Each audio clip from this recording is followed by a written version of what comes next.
Hi, Isabel. So nice to see you again. Hello. Thanks for joining today and being willing to just have a little conversation. I hope I can be helpful for you. I know we've been talking a lot about you and your son. But I was thinking since we're recording this today, you can tell me and tell people who might be listening just a little bit more about yourself and about your son and whatever you feel like sharing. I'm originally from Brazil and I moved to US in 2010. So I'm kind of like used to the culture and all of that. And my son, his name is Matt, and he's just turned 3 this past July. And he was born here, and we're trying to, teach him as much Portuguese as I can. At this time he mixes. It's very cute. His People say he's bilingual, and I was like, I hope so. He in the same sentence he used, Portuguese and English, and sometimes, his babysitter looks at me. I was like, well, just go with it. But I'm a single mom, and I have met 100% of the time, so I'm a solo single Mm. mom. And that's it. I'm trying my best to be the best mom I can for him. So yeah, being a single mom for a 3-year-old, well, any age is a busy thing, and being a married mom would be a busy thing. 3-year-olds can be really busy and take up a lot of time and energy. Yeah. So sounds exciting though for you to hear about his bilingual and his language of being able to. He's trying to Yeah. express himself, but it comes out different ways. Is that what you were saying? Yeah, he's very active, and because he he's trying to understand the difference between the two languages, but I don't think that his brain is still like connected. It's like, wait a minute, those are two different languages. There are two different words for the same thing. So he didn't pick that up yet. So it's very cute. But at the same time, I see how he's very curious about it. And if I talk to him exclusively in Portuguese, or if he's speaking with my family, he understands everything. It's just amazing to watch it. That's awesome. Yeah, they say that comprehension and like the oral language and listening comes before like the speaking. Kids want to learn to read, they need to be really good at like the speaking and listening first. So that sounds really great that he's already really, listening and understanding. And you're really sounds really proud of him that he can follow all of your Portuguese directions, or Oh, well, try yes. to. He At understands times. them. Following them may be another story, right? At 3-year-olds. Following is another thing. It's true. Well, before we get into like following directions, I was curious. So tell me more about some of his favorite things that he likes to do. You said he's active, so. Oh, he's very active.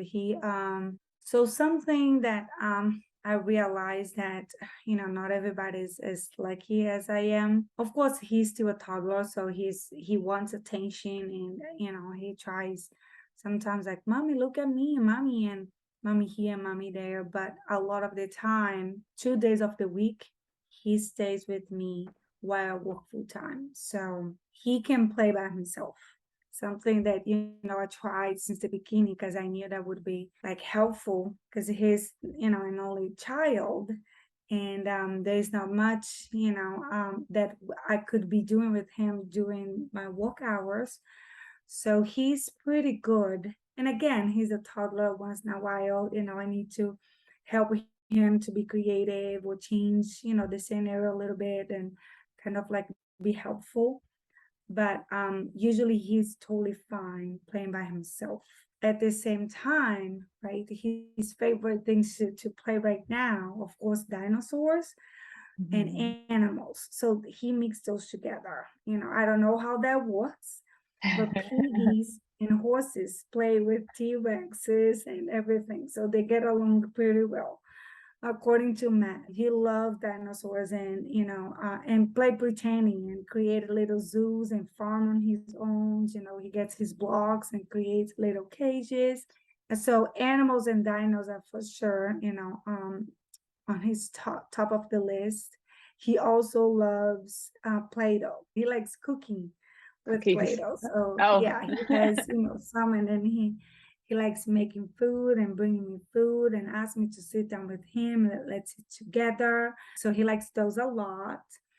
And I would say that I'm starting, right, to get him into more coloring or, holding pencils and markers and, follow some lines and shapes and stuff like that. But he's just starting, right? He likes to color, but he's still just getting the idea of, wait a minute, do you need me to do something else from it? Can't I just, scratch this paper everywhere? So, but those are his favorite for now. Okay. So it sounds like he has a lot of favorite stuff, like imagination, playing with the horses and animals and dinosaurs, as well as coloring on his own time, not when given a direction to color, it Not sounds really, like. yeah. It's and then the Play-Doh cookies, uh, again, imagination seems like his kind of Yeah. his thing, right? And Hmm. the Play-Doh's really great too because it connects to that writing skills, like holding pencils and stuff, because it really works their finger muscles. The more they play with Play-Doh, the better it'll be that he can control pencils and crayons and things and like actually the marks he wants to make. So what Hmm. about his favorite time of the day? Like with you or with his play, or what do you think is his favorite times of the day? I think he likes a lot when he first wakes up.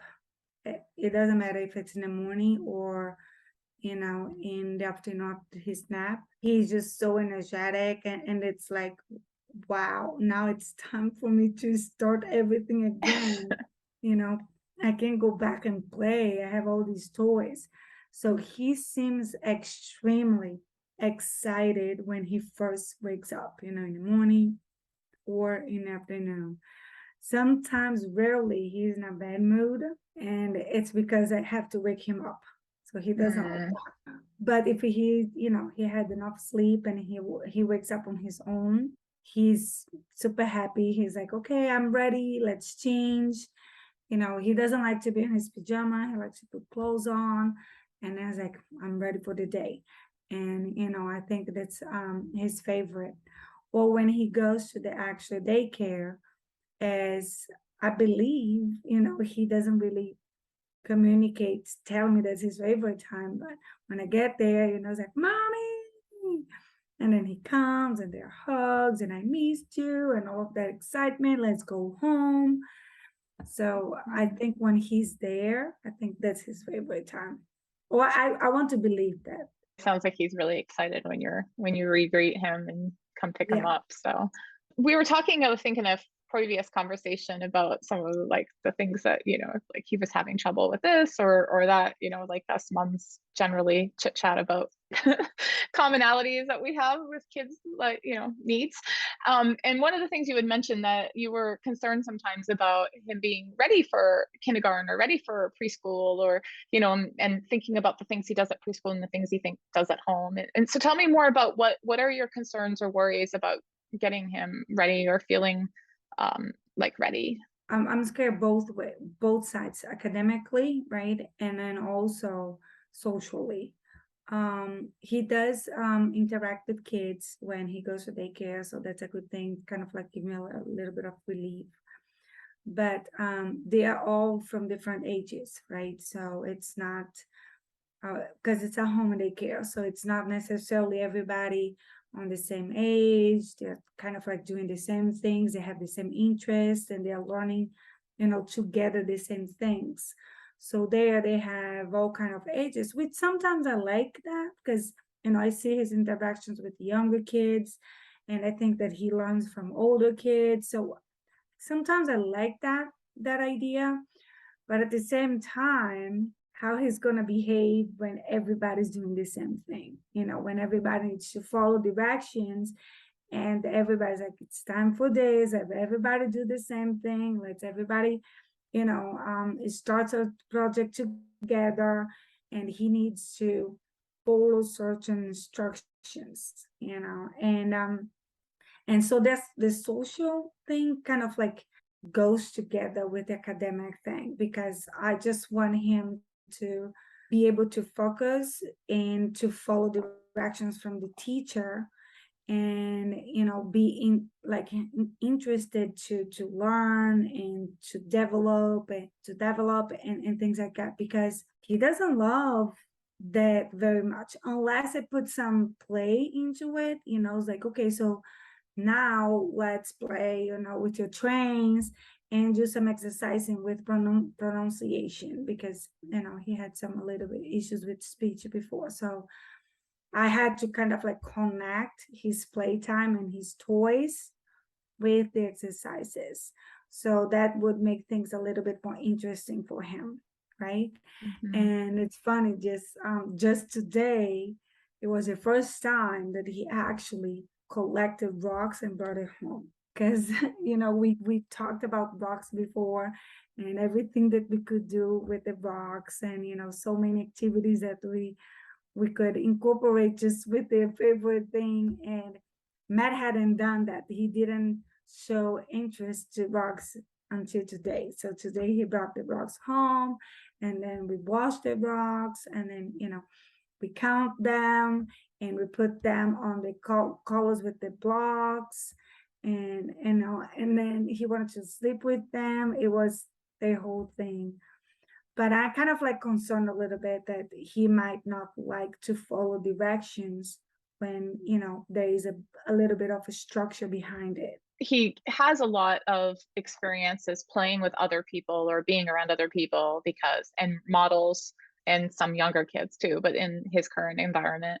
And he plays with you with rocks, and you tie, like when you're just playing, you talk about counting or sorting and stuff. So you have, those are like math skills, by the way, that you are, I mean, everybody knows counting is a math skill, but people don't realize sometimes that sorting or putting like one block on one rock or vice versa is, actually like also helps sort things, and thinking about spatial awareness and geometry and all those kinds of things. So you're concerned then that he's not going to be able to follow more directions, like when it comes to a larger group of people or larger group of children. Yeah, and to have a little bit of more structure. It's like it's Mhm. time for this. Let's do. Everybody's doing it together.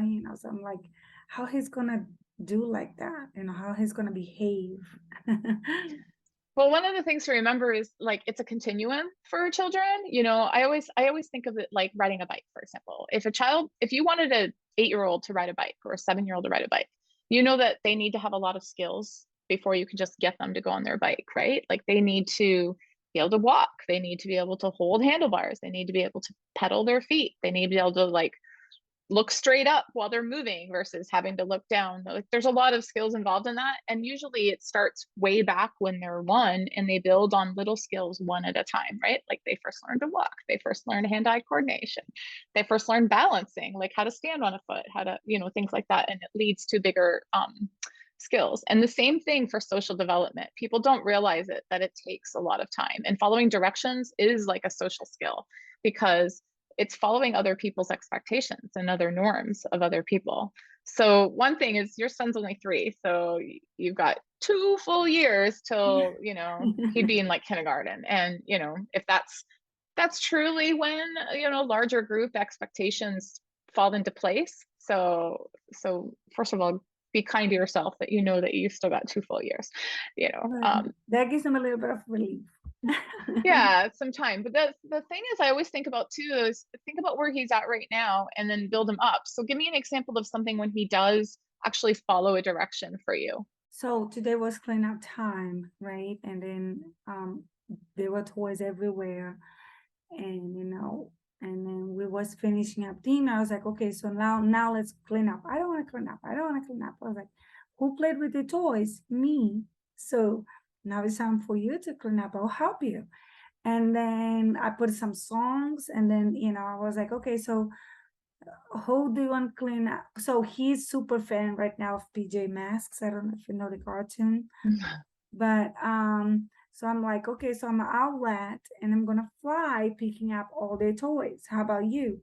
I was like, I'm Catboy. Okay, so Catboy is like very fast. You get to clean up everything very fast, pick everything very fast. And then, throughout, and then we put the song, and then he picked everything up. And then I kind of like give him, you clean up the dinosaurs, and I will clean up the cards. And then he knows that where he finds dinosaurs, he goes and chase for dinosaurs and collect the dinosaurs. And that's new because when I didn't tell him what to clean up, he would pick a toy and then just play with it, and he wouldn't. I was like, this is more interesting than clean up. But now when he knows what is exactly that he's looking for, I think that helped, right? So I think that was an example that he followed directions. And I think, he didn't think it was a chore. He was like, okay, I'm kind of like having fun, with music and I'm cat boy. I think that was an amazing example. I mean, first of all, you broke down the expectation for him. Like you said, you took, so that's the hard part. Sometimes I think a lot of people give an expectation or a direction, and it's really broad and really big. But in that example that you gave where you followed the direction, you narrowed it down. It's going to be doing it fast and doing it with just dinosaurs, right? And you said you played with the toys, so you need to clean them up. But you also added something else at play. You made it fun and exciting. And so that's another really great strategy to get a child to follow directions. So, I mean, I know you're using this play example, but we can apply it to something else. And then the third thing you did is you did it that mommy's with you. Because for young children, especially, I mean, all children love it, but having that connection with someone and having that together, and that especially the person that, their caregiver, really helps them. If sometimes we want them to be independent, but sometimes we need to help model and be with them to get them to be independent. So if you take the example you just gave, now tell me a time where he doesn't listen to you and follow directions, and let's see if we can apply the same kind of strategies. Oh my gosh, taking a bath. Taking Every a bath, time. It's like like to go to a bath. going to the bath, it's a nightmare. But leaving the bathtub, it's another nightmare. I was like, you gotta pick, kid. You don't like taking a bath or you like taking a bath. It's complicated here because it's like I have a hard time to put him in the bath, and I have had time taking him out of the bath. I was like, okay, so Okay, so thinking about that then, right, is first think about specifically what are your expectations. You need him to have a bath, and yeah, that's really broad, right? It's really, really broad. So just like you want kids to clean up their toys, it's a very broad expectation. So maybe narrow it down. All those other pieces are going to happen, right? Like when you give him a bath, you're going to be washing your hair, you're going to be drying him, there's all these other pieces. But maybe think about one specific thing about the bath that he might like the dinosaurs, to do. So is there a specific toy, or maybe he likes to turn the water on, or maybe he likes to pour it out? Is there any one specific thing in that entire routine that is generally consistent that he likes? playing. Playing. Playing with toys. He had the toys in the tub with him. And then sometimes I let him, that's when kind of like it's a bit easier when I let him bring something different, from what he already has in the bathtub. So if of course it can get wet. So if he's playing with something and then it can get wet, and I said, okay, let's bring, your horse into the bathtub, and the horse is gonna take a bath tonight with us.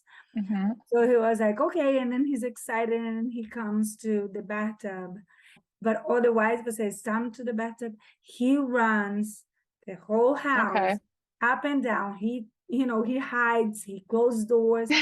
Oh my goodness. It's just Okay, so what if I'm just throwing a strategy out there? What if you could change the expectation? I mean, it's still your expectation of him needing a bath, but the way you verbalize it is, 3 toys need to get a bath today. 3 toys need to get washed. And instead of the toys being in the bathtub, have him or maybe they're in the bathroom somewhere, but have him collect them. I mean, you can start with one if it works for you. You have to think about it, right? But collect the toys that need to have a bath today. And then you can either think about how you want to change that expectation is like, well, every time you pick one, you have to take a piece of clothing off. You pick another one, you have to take another piece of clothing off, or something like that, so that you can get your expectations met while meeting one of his playful, fun expectations.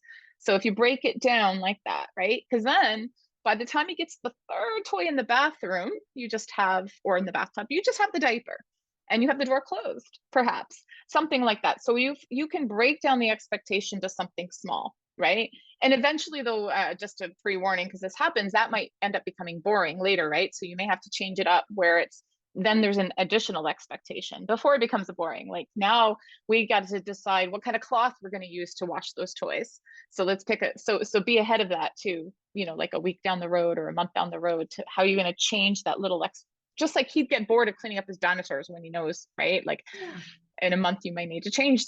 Now it's time to clean up cars or use a bucket or Yeah. sing at us. So, and then the third Yeah. thing is like you said to him, well, let me ask you this question is what do you think he gets out of running away? What is it that what do you think is bringing him joy out of that? To be honest, I'm not sure if it's the chase me around that he thinks is super exciting because he does like, he likes hide and seek and he likes tag. So I think that he enjoys the chasing, and hiding and it's like, no, no, no, no, no, and running naked around the house. But I also think it's because, you know, um, he needs to stop what he's doing, to go somewhere Hmm. and follow my directions. He needs to stop. He doesn't want to stop what he was doing because he was having fun already, you know. Right. Even though, right, I just said he's in the bathtub. And it's like, no, mommy, 2 more minutes. And he loves negotiating. It's like, Uh-huh. 2 more minutes. Everything's like, 2 more minutes, mommy, 2 more minutes. And 2 more minutes. 2 more minutes. That's cute when a And little kid tells you that 2 more minutes. 2 more minutes. And it's funny because he started actually saying 5 more minutes. I was like, no, Five no, more no, minutes. 2 more minutes. And I was like, no, mommy, 5 more minutes. So I have no idea how he knows that five is more than two. But Hey, he's somehow, learning some math. He yes, might know that. That's somehow he great. does. He's That's like, hilarious. everything before was 2 more minutes, mommy, 2 more. And now it's like 5, mommy. I was like, no, Matt, two. No, mommy, 5. I was like, what? What's going on here? So I think that they're the two things, right? One, he likes the playing, the chasing around and everything. And then also he needs to stop, right? Whatever he was doing, now it's back time. And I was like, nah. So I think those are the two things that he's resistant to. So I wonder if there's a way that you can put that silly funness before it's expectation time. Like, hey, in 2 minutes, I want to play chase. I bet you he'll stop whatever he's doing right away and start playing chase. Or you just start playing chase with him and you make some kind of a silly connection, fun game. So he doesn't know it's bath time yet, right? You're just like, take him away from his play, whatever he's in Mhm, the middle of, and then he starts connecting with you. Because regardless what it is, he's getting some connection with you, right? mhm. With that, and he's getting a response. And so what if you changed it so that you like say it's bath time 7:30, so it's at 7:25 you go 2 more minutes, it's time for chase game, and he might look at you what and say, yeah, I want to play chase, I love playing chase, blah blah blah, right? And then you go ahead and you play that game with him, and then you could transfer it to I'm gonna pick up the truck, whatever a bath toy might be, and I'm gonna chase you with this truck. Oh no, the truck landed in the bathtub.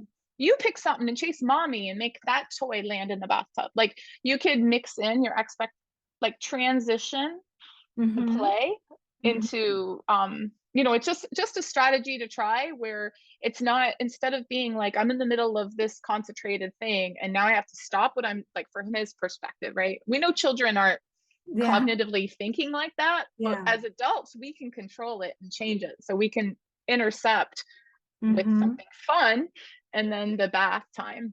I think as you mentioning, giving the idea, my brain is like ticking. I was like, okay, I think I can do this.